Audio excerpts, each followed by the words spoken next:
Bagian ini adalah menangkan keluargamu. Menangkan keluargamu. Ini sebuah tema ataupun judul yang sangat-sangat menantang bagi kita orang Kristen di tengah-tengah zaman yang serba banyak-banyak gangguan.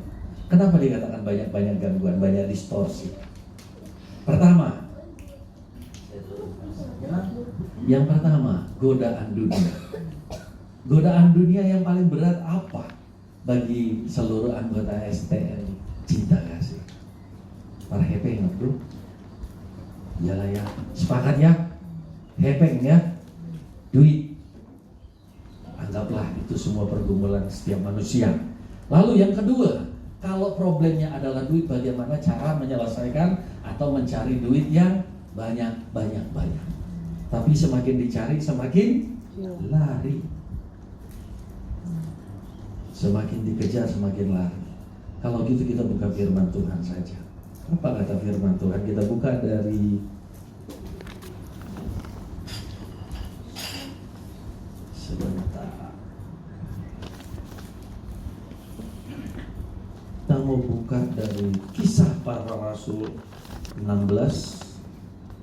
Kisah Para Rasul pasal 16 dari 19 sampai yang 34. Kita mau baca satu pasal. Kisah 16 dari ayat 19 sampai yang 34 saja. Yang bawa Alkitab boleh buka.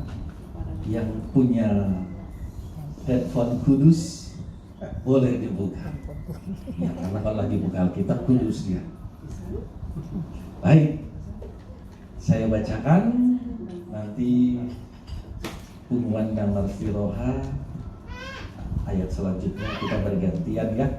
Kepala penjara Filipi. Ketika tuan-tuan perempuan itu melihat bahwa harapan mereka akan mendapat penghasilan lenyap, mereka menangkap Paulus dan Silas lalu menyeret mereka ke pasar untuk menghadap penguasa. Silakan yang 20.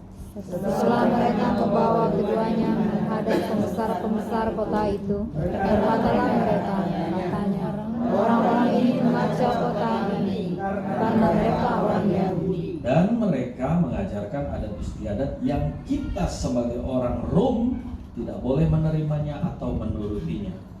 Juga orang banyak bangkit menentang mereka.